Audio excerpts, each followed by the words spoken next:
नमस्कार, उत्तराखंड बुलेटिन में आप सभी का स्वागत है। मैं हूं आपके साथ सपना। सीएम धामी ने कम्युनिटी हॉल का लोकार्पण किया। आपको बता दें, सीएम धामी ने करोड़ों की लागत से बने Harvansh Kapoor memorial community hall का लोकार्पण किया। राजधानी देहरादून के कैंट एरिया में कार्यक्रम का आयोजन किया गया। कार्यक्रम में सैनिक कल्याण मंत्री गणेश जोशी ने भी शिरकत की। मेमोरियल कम्युनिटी हॉल को 12 करोड़ रुपए से अधिक की लागत से तैयार किया जाएगा। इस दौरान भाजपा के तमाम नेता, भारी संख्या में स्थानीय लोग भी कार्यक्रम में मौजूद रहे। कार्यक्रम में सीएम धामी ने संबोधन किया।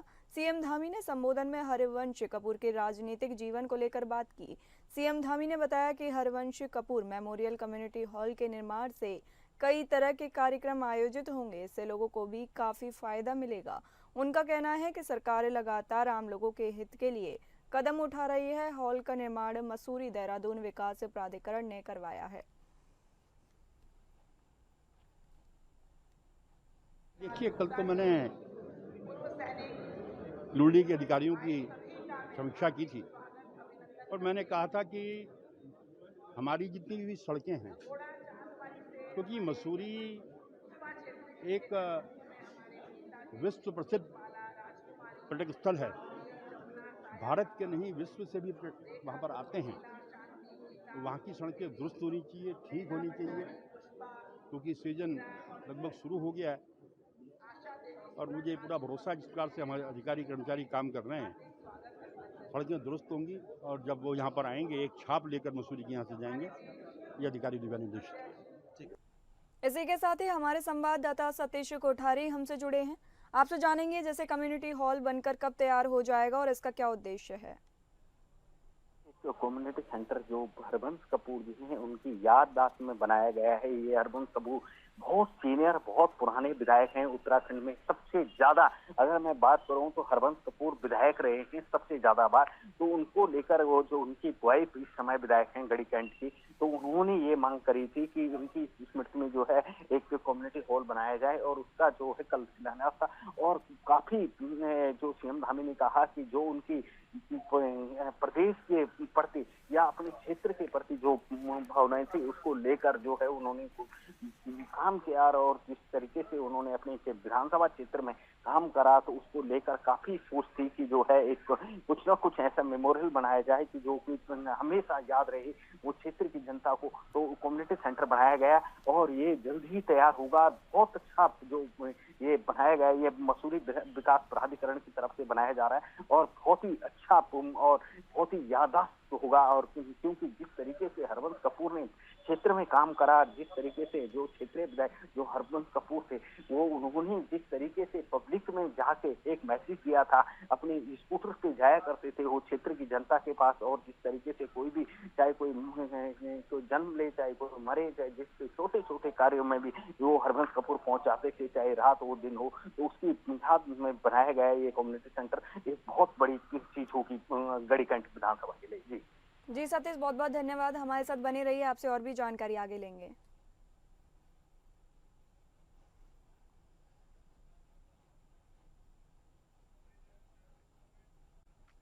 देश भर में जाति जनगणना को लेकर सियासत हो रही है। आपको बता दें, बीते दिनों भाजपा सरकार के द्वारा जनगणना में जाति जनगणना करने की बात की गई, लेकिन वहीं एक तरफ कांग्रेस इसे अपनी जीत बता रही है, तो वहीं दूसरी तरफ भारतीय जनता पार्टी अपनी पीठ थपथपा रही है। अब इसी को लेकर दोनों दल एक दूसरे पर जमकर कटाक्ष भी कर रहे हैं।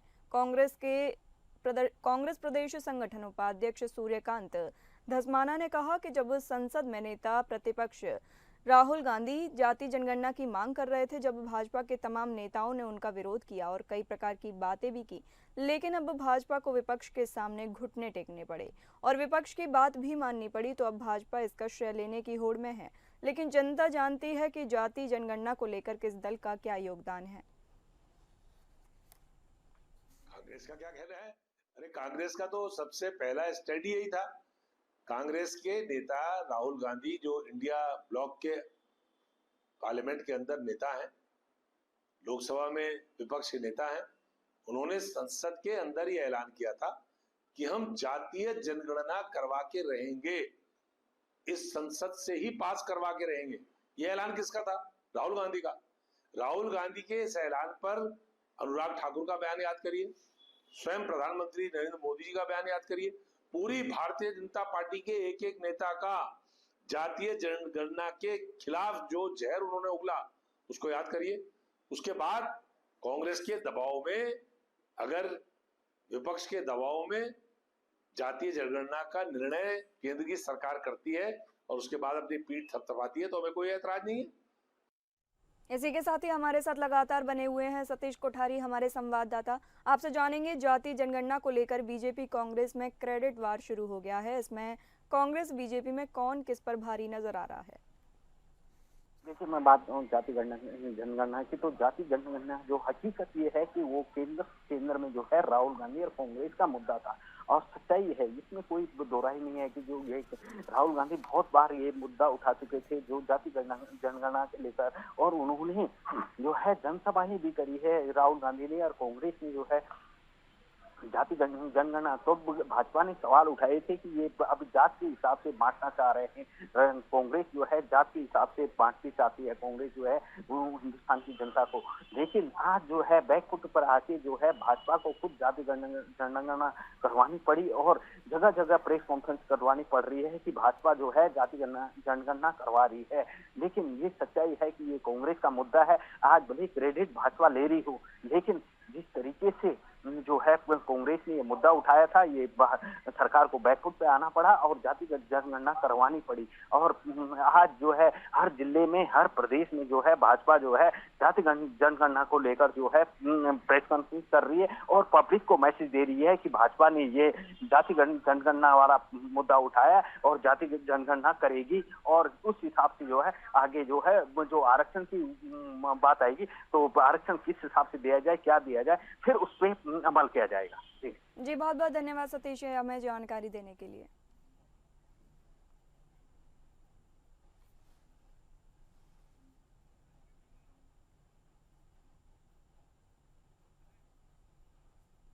बीजेपी प्रदेश अध्यक्ष महेंद्र भट्ट का बयान सामने आया है। आपको बता दें, बीजेपी प्रदेश अध्यक्ष महेंद्र भट्ट ने कहा कि जब भी आतंकवादी घटना होगी तो भारत उसे एक युद्ध के रूप में देखेगा और उसे पाक प्रायोजित आतंकवादी करार देते हुए उसका मुंह तोड़ जवाब देगा।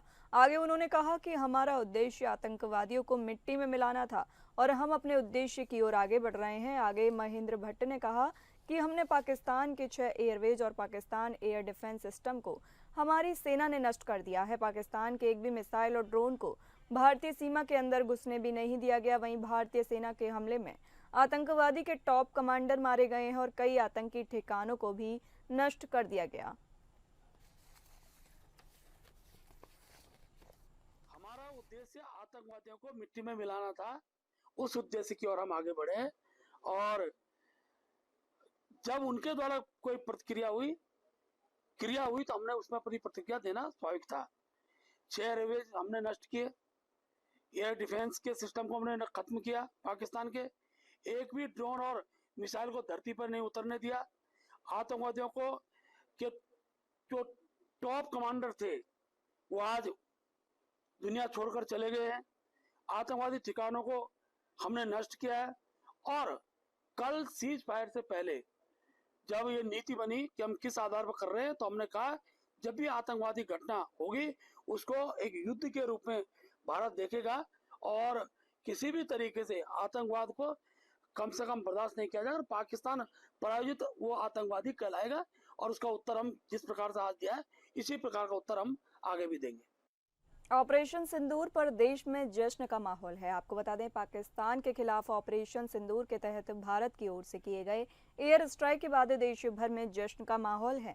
वहीं जैसा कहा जाता है कि भारत अनेकता में एकता वाला देश है, इसका उदाहरण ऑपरेशन सिंदूर के बाद देखने को मिल रहा है, जहां वक्फ बोर्ड अध्यक्ष शादाब शम्स ने भारतीय मुसलमान और धर्म गुरु का धन्यवाद ज्ञापन करते हुए कहा कि जिस प्रकार से इस विषम परिस्थिति में समूचा देश अपनी जाति धर्म भूलकर एकजुट होकर भारतीय सेना के साथ खड़ा है, यह सराहनीय है। और उन्होंने आगे कहा कि आज हम सिर्फ एक भारतीय हैं, हमारा धर्म देश और राष्ट्र की रक्षा करना है। तरह से पहलगाम की घटना हुई वो निंदनीय, जितनी निंदा की जाए उस घटना की कम है। जिन बुजदिलों ने हमारे घर में घुसकर हमारी बहनों के सुहाग उजाड़े, हमारे बच्चों के सर से माँ बाप का साया खत्म किया, ऐसे लोगों को वो जिंदगी में नापाक हरकत ना कर सके, और जहां से वो संचालित होते हैं, इसे पाकिस्तान को सबक सिखाया जाए। उसके लिए देश के यशस्वी प्रधानमंत्री ने अपनी सेना को निर्देश दिया है कि तमाम ऐसे टेररिस्ट कैंप, टेररिस्ट ट्रूप्स को नस्तो नाबूद कर दिया जाए। भारतीय सेना द्वारा दिए गए अंजाम ऑपरेशन सिंदूर की सफलता पर देश में जश्न का माहौल है। आपको बता दें, क्षेत्रीय विधायक अरविंद पांडे ने कहा कि आतंकवाद पूरे विश्व से खत्म होना चाहिए। विधायक पांडे ने कहा कि प्रधानमंत्री मोदी चाहते हैं कि हमारे पड़ोसी देश गरीब और भीख मंगा नहीं होना चाहिए। पड़ोसी संपन्न होता है तो इसका लाभ हमें भी मिलता है। भारतीय सेना के सामने पाकिस्तान की सेना 2 दिन तक नहीं टिक पाई और वह चले गए। अमेरिका के राष्ट्रपति डोनाल्ड ट्रंप के सामने, अलग अलग देशों के सामने जाकर गिड़गिड़ाए। फिर ट्रंप ने प्रधानमंत्री नरेंद्र मोदी को फोन किया और सीज फायर का ऐलान किया गया। लगाते थे कि 15-20 दिन युद्ध चलेगा, हम जानते थे, हम अपने सेना को, पराक्रम को जानते हैं, हम अपने देश के प्रधानमंत्री मोदी जी का नेतृत्व है, हम उनको जानते हैं। 2 दिन भी पाकिस्तान की सेना नहीं टिक पाई और वो भाग के ट्रंप के चरणों में चली गई कि ट्रंप जी हमें बचाओ मोदी से। और मोदी से ट्रंप ने कहा कि मोदी जी, ये आपके जो दुश्मन ना, जो बेवजह लड़ने की बात करते थे, आतंकवाद को बढ़ावा देते थे, ये माफ़ी मांगने आ गए हैं, कृपया इनको माफ़ कर दो। तो मोदी जी ने एक बड़प्पन दिखाते हुए, हमारे देश ने बड़प्पन दिखाते हुए सीज फायर का स्वागत किया, लेकिन ये कहते हुए कि भविष्य में कभी भी कोई आतंकवादी घटना होगी तो मान के चलना कि युद्ध उस दिन चालू हो जाएगा। आतंकवाद ऐसे तो खत्म होता है, और ये आतंकवाद हिंदुस्तान नहीं, इस विश्व से खत्म होना चाहिए। चलिए बढ़ते हैं अगली खबरों पर। ऋषिकेश नगर निगम के मेयर शंभू पासवान के जाति प्रमाण पत्र पर लगातार कांग्रेस नेता और मेयर प्रत्याशी रहे दिनेश चंद्र सवाल खड़े कर रहे हैं। मामला कोर्ट में जाने के बाद मेयर को राहत मिली है। इसको लेकर ऋषिकेश के मेयर शंभू पासवान ने कहा कि बहुत से लोग सही चीजों पर भी विवाद उत्पन्न करते हैं। मामला कोर्ट में गया, जांच कमेटी बनाई गई, वहां से उनको क्लीन चिट मिली। मेयर ने कहा कि अब ये लोग जहां जाना चाहते हैं वहां जाएं, लेकिन उनको देश और प्रदेश के कानून पर पूरा भरोसा है। मेयर ने कहा कि कोई भी पेपर जब बनता है तो वो पूरी व्यवस्था की तरह बनता है, और जो लोग लंबे समय से रह रहे हैं वो सब यहीं के निवासी हैं।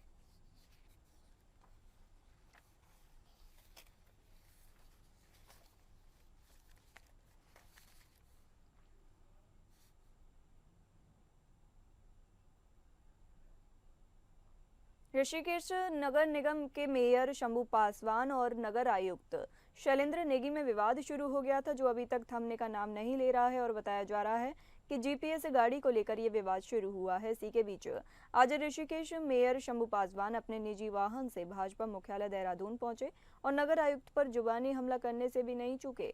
शंभू पासवान ने कहा कि एक छोटी सी बात को लेकर विवाद है, वहां टैक्सी की गाड़ियां हैं और उसमें कुछ सिस्टम लगाने की बात हुई, लेकिन उनके पास अपना निजी वाहन है जिसका इस्तेमाल वो कर रहे हैं।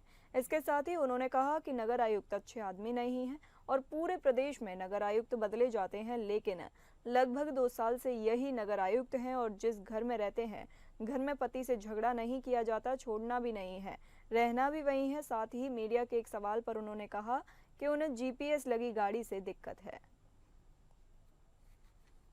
इतना बढ़िया आदमी नहीं है, और नगर आयुक्त जो है हमारे यहाँ लगता है पूरे उत्तराखंड में हर जगह बदल गए। हमारे यहाँ अभी तो ये लग रहा है कि 1.5-2 साल से एक ही जगह जमा हुआ भी है। और कोई व्यक्ति होता है कि जहाँ अच्छा नहीं लगता है, जिस मेयर से नहीं बन रहा है, तो अपना और स्थान भी देखता है, तो उसी घर में रहना भी है, उसी पति से झगड़ा करना है, वही वो वाला बात है। रुद्रप्रयाग में बुजुर्गों के लिए विशेष सेवा शुरू की गई है। आपको बता दें, केदारनाथ धाम के दर्शन के लिए देश विदेश से श्रद्धालु पहुंच रहे हैं। इसी क्रम में जिलाधिकारी सौरभ गहरवार के निर्देशन में परिवहन विभाग ने महिला एवं बुजुर्गों के लिए विशेष सेवा शुरू की है। वहीं केदारनाथ विधायक आशा नौटियाल ने बताया कि घोड़ा पड़ाव से मंदिर तक, जो लगभग 2 किलोमीटर तक का सफर है, वहां से मंदिर तक ट्रैक्टर यानी शटल सेवा की व्यवस्था की गई है, जिससे बुजुर्ग श्रद्धालुओं को मंदिर प्रांगण तक पहुंचने में किसी भी प्रकार की परेशानी का सामना नहीं करना पड़ेगा। देखिए, ट्रैकर तो जहाँ से मतलब हमारा घोड़ा पड़ाव है और वो ट्रैकर केदारनाथ में ही है, तो जहाँ से वो उतरेंगे, जितनी जगह वहाँ पैदल जाने के लिए मंदिर तक है, 2 किलोमीटर 1.5 किलोमीटर वो पड़ता है, तो वहाँ से वो यात्री को मंदिर तक ले जाएंगे। और ये मैं माननीय मुख्यमंत्री धामी जी का धन्यवाद करूंगी कि उन्होंने इस तरह की व्यवस्था वहाँ पे बनाई। जो लोग जो बहुत बुजुर्ग होते थे, उनको दिक्कत होती थी, अब उसके माध्यम से लोग बहुत शीघ्र वहाँ जा पाएंगे और मंदिर के भोलेनाथ के दर्शन कर पाएंगे। देहरादून में बढ़ते अतिक्रमण के खिलाफ अभियान चलाया जा रहा है। आपको बता दें, जिला प्रशासन द्वारा अतिक्रमण हटाओ अभियान के तहत लगातार कार्रवाई की जा रही है। नगर निगम ने शहर के भीतर 100 वार्डों को 5 जोन में विभाजित कर अतिक्रमण के खिलाफ कार्रवाई की। मेयर सौरभ थपलियाल के अनुसार जो 5 जोन विभाजित कर दिए गए हैं, उसमें नगर निगम की टीम, जिनके जेवरा फोर्स का नाम दिया गया है, और काम करा रही है। ये टीम में रोजाना अपने क्षेत्र में जाकर अतिक्रमण हटाओ अभियान के तहत अवैध अतिक्रमण को ध्वस्त करने का काम किया जा रहा है। वहीं जल्द ही जो निवासियों द्वारा देहरादून की कल्पना की गई थी, वो भी पूरी होने जा रही है, ऐसा मेयर ने आश्वासन दिया था। देखिए, हमने अपनी जो 5 जोनल जो जेब्रा फोर्सेज हैं, उनके में कुछ परिवर्तन करते हुए और उनको लगातार निर्देश दे रखे हैं। वो रोज़ाना जाएंगी, रोज़ाना क्षेत्रों में जाएंगी, जहाँ जहाँ पे भी अतिक्रमण होगा किसी भी प्रकार का, उन अतिक्रमणों को हटाने का काम करेंगी। और निश्चित तौर पे शहर को जल्दी ही एक जो साफ स्वच्छ दून जिसकी हमारी कल्पना है, वैसा दून देखने को। उत्तराखंड में मौसम ने एक बार फिर करवट बदल ली है। आपको बता दें, जिसको लेकर मौसम विभाग ने अलर्ट जारी किया है। ऐसे में आपदा प्रबंधन विभाग भी अपने तरीके से तमाम क्षेत्रों में नजर बनाए हुए है। इसी को लेकर आपदा प्रबंधन सचिव विनोद कुमार सुमन का कहना है कि बरसात को रोकना हमारे हाथ में नहीं है, लेकिन बरसात के दौरान हमारा सिस्टम काम करता रहे। जैसे देहरादून के मालदेवता में जब बरसात हुई तो लोगों की ओर गाड़ियों को वहां से निकाला गया और तत्काल राहत बचाव कार्य शुरू किया गया। बताते चले कि उत्तराखंड में मौसम ने एक बार फिर करवट बदल ली है, जिसको लेकर मौसम विभाग ने अलर्ट जारी किया है। ऐसे में आपदा प्रबंधन विभाग भी अपनी पूरी तैयारियां किए हुए है और क्षेत्रों में नजर बनाए हुए है। इसी को लेकर आपदा प्रबंधन सचिव विनोद कुमार का कहना है कि बरसात को रोकना हमारे वश में नहीं है, लेकिन बरसात के दौरान हमारा सिस्टम काम करता रहे। जैसे देहरादून के मालदेवता में जब बरसात हो तो लोगों को और गाड़ियों को वहां से सुरक्षित निकाला जाए और राहत बचाव कार्य किया जाए। बरसात को रोकना हमारे बस में नहीं है, न किसी के बस में है, तो उसके बारे में हम कुछ नहीं कह सकते हैं। हाँ, बरसात जब भी कहीं होती है तो हमारा काम करता है। हमें सूचना ज्यों ही मिलती है, जैसे मालदेवता में कहा आपने, ज्यों ही वहाँ पे बरसात हुई, हमारे लोग वहाँ पे गए, तत्काल जो लोग फंसे थे निकाला, जो गाड़ियाँ फंसी थी निकाला गया उनको, तत्काल राहत बचाव के कार्य आरंभ कर देते हैं हम लोग। और जो आवश्यकता है वो इस चीज़ की है कि जब बरसात होने की संभावना है तो लोगों को नदी के किनारे या ऐसे वल्नरेबल एरिया में या ऐसे जगह जहाँ पे नदी का प्रवाह या झरने या कोई नदी नाले गदेरे इस तरह से हैं, वहाँ जाने से बचने की आवश्यकता है, ताकि किसी प्रकार की मुसीबत से बच सकें। फिलहाल इस बुलेटिन में इतना ही। नमस्कार।